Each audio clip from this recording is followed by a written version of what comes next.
Vamos lá. Para uma definição mais precisa, então, da doutrina social da igreja, vamos resgatar dois textos que se tornarão referência básica para a tarefa de estabelecer os contornos da doutrina social do magistério católico. Ambos textos são como que um mapa por onde iniciaremos as nossas reflexões. O primeiro texto refere-se a um documento publicado em dezembro de 1998 pela Congregação para a Educação Católica, com o título Orientações para o Estudo e o Ensino da Doutrina Social da Igreja na Formação dos Sacerdotes. O segundo documento, em que vamos nos apoiar para identificar o que vem a ser a doutrina social da Igreja, nos remete ao enfoque da doutrina social a partir do Vaticano II.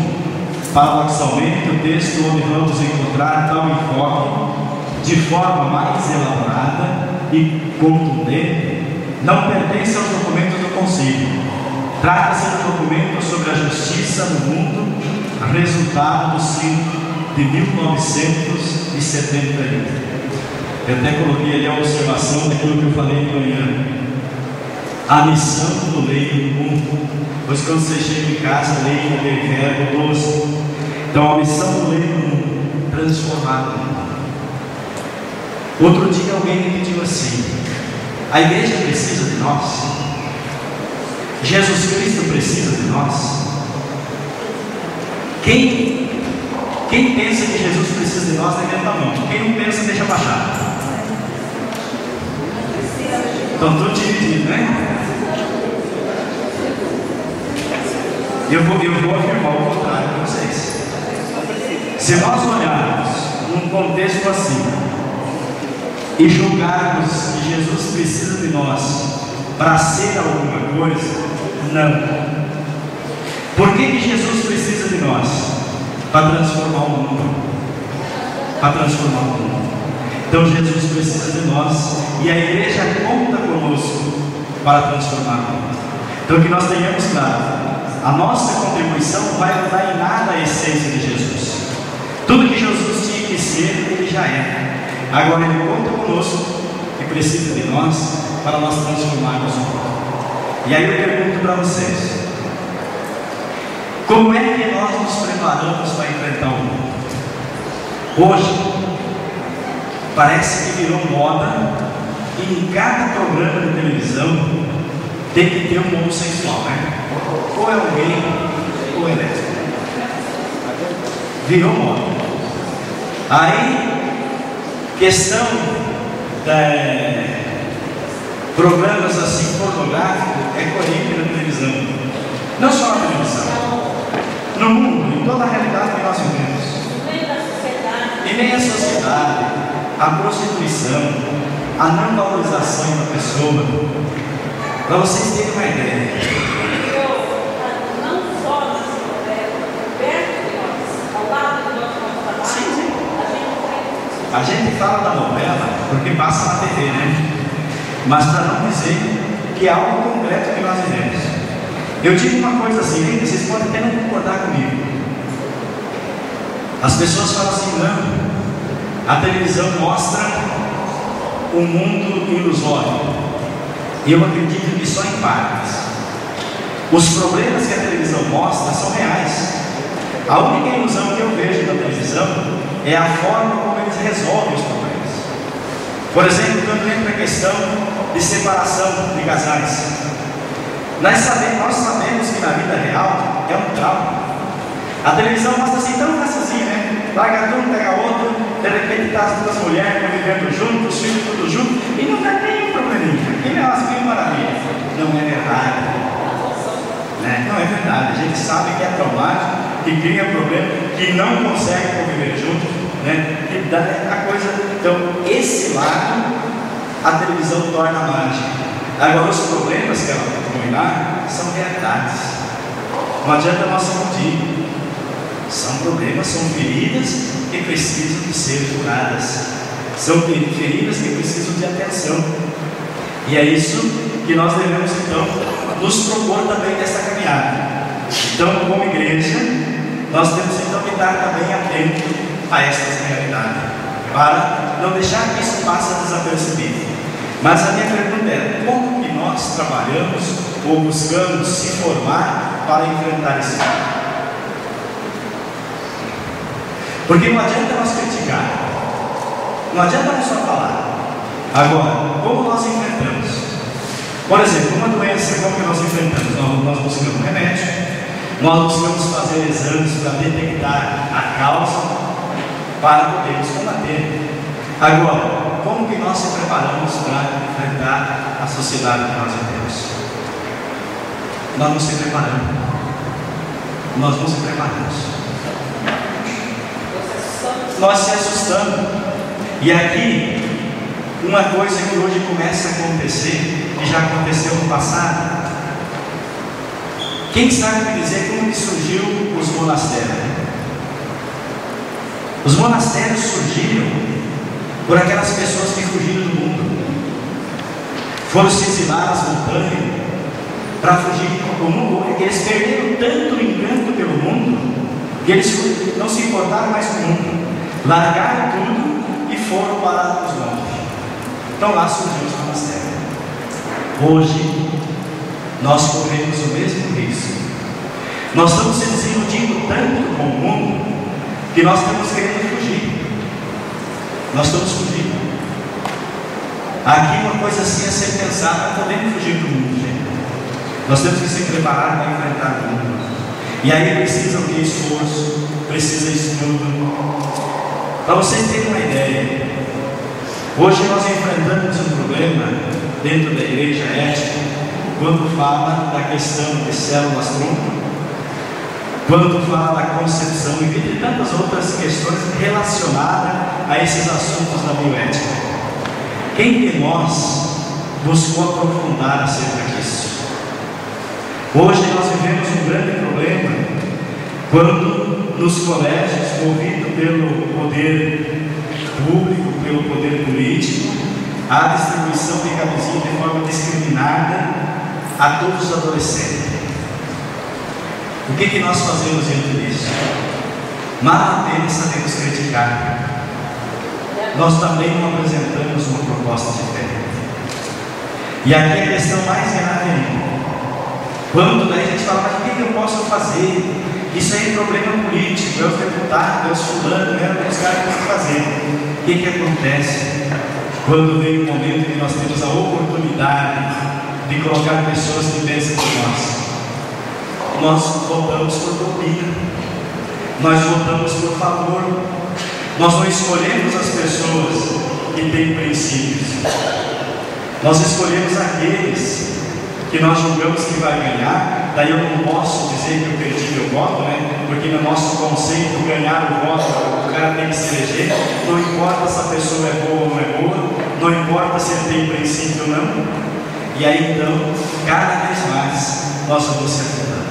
Então o maior instrumento que nós temos na nossa mão é o voto, e nós não sabemos usar para criarmos meios e estrutura para transformarmos a sociedade. Então, também nós devemos aquilo que eu dizia hoje de manhã. Eu apontei a catequese, apontei outros meios, outras formas de nós ajudar na questão social. Mas existe também esta, de nós se envolvermos em projetos com pessoas que possam se comprometer e que tenham princípios. Nós não podemos simplesmente dizer que ninguém presta. Existem pessoas que prestam. Porém, parece que nós não gostamos daqueles que prestam. Parece que nós não confiamos naqueles que prestam para depositar o nosso voto. Nós acabamos votando sempre no errado. E aí depois, o que acontece hoje? E uma coisa que vocês não se assustem: não vai muito longe. Vai ser aprovada a lei do aborto e vai ser aprovada a lei da união de pessoas do mesmo sexo. Vai chegar no ponto que não vai ter. Eles vão ceder a pressão. Eles vão ceder a pressão. Por quê? Porque a maioria das pessoas que nós votamos, que nós colocamos lá para nos representar, são pessoas que se corrompem. São pessoas que o dinheiro compra. Então, como nós vamos se deixar? Como vamos enfrentar a sociedade se nós mesmos damos munição para eles nos atingirem. Então se faz necessário também criar esta consciência política, criar esta consciência do bem comum, criar uma consciência de votar em pessoas com princípio, não porque a pessoa é conhecida, não porque a pessoa é meu amigo, mas votar em pessoas que se comprometem. Senão, nós estamos amarrados, nós não vamos transformar em nada, aí vamos se lamentar, aí nós vamos trocar. Na próxima eleição, nós trocamos de candidato, mas não trocamos os princípios, votamos sempre nos mesmos princípios, né? Votamos sempre nos mesmos princípios. Você deixa tudo de fora que você volta.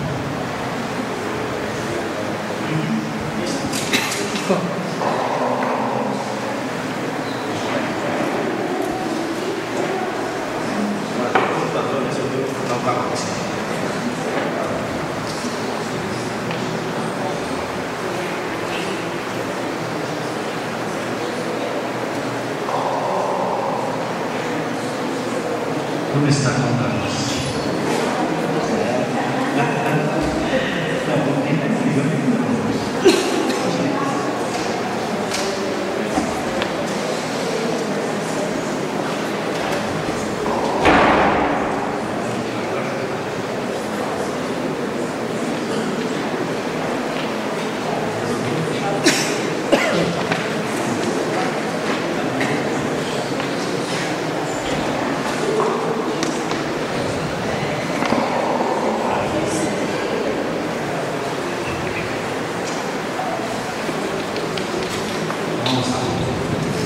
Então, aquilo que nós vimos dizer, então nós temos que se preparar e usar das armas que nós temos, dos instrumentos que nós temos, para podermos então se preparar para enfrentar esta realidade. E aqui entra a questão política, mas não política partidária, a questão dos princípios. Depois, quando nós formos estudar os documentos, nós vamos poder passar também mais detalhadamente algumas formas de organização. E aqui nós esbarramos no grande problema. Como é difícil mexer com o povo, né?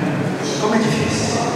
Se para nós fazermos uma reunião para organizar uma quermesse na paróquia dá uma confusão, você imagina nós buscarmos organizar em torno do projeto, do objetivo, onde envolve poder, envolve dinheiro. Aí tem desconfiança, aí tem tanta mesquinharia que nos impede de termos meios e formas de nós mudarmos. Aí vem a lei do silêncio. Você ia fazer uma pergunta antes? Não quer mais, né? Depois ela fala, né? Então vamos lá. Então dentro desse princípio, gente, a questão da organização, a questão dessa disponibilidade de se comprometer com causas nobres é necessária. Então o cristão não pode fugir do mundo.